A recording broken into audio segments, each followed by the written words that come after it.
Ayıptır ağlamak erkek adama. İyili bildirmenem ağlamayın mı? Düşse yalnız koyun yarım yadıma.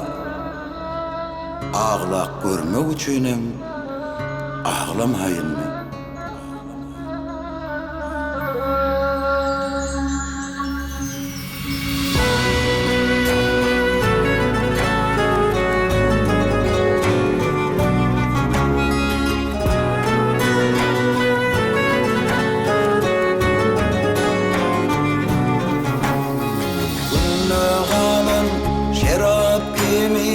Yaktın menin içimi, acal kapımda bolsadı feyerim sen çiçeği.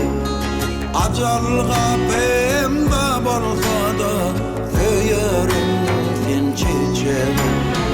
Kara gözlerim sarıldı, kar yağdırdın başıma. Günne kalan şerap kimin, yaktın menin içimi. Günne kalan şerap kimin, yaktın menin içimi. Kim bu taraf kısmet dolsa, kimler avat kalmadı. Köyüm sonu ölüm olsa da, kalbim senden doymadı.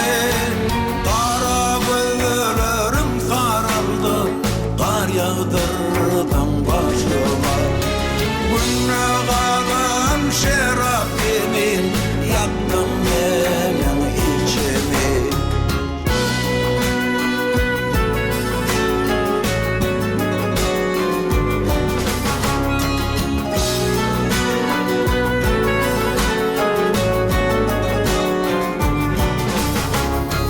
Men şahirden yürek aydar, gamlı kendi aydımı.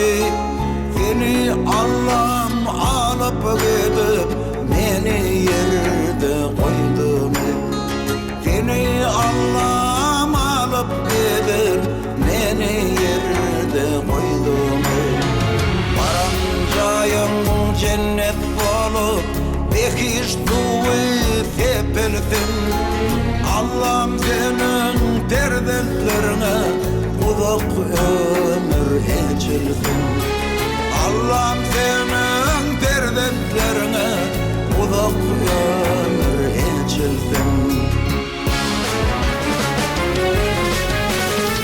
Her gün düşte görsem seni, tutsadım sen ellerime.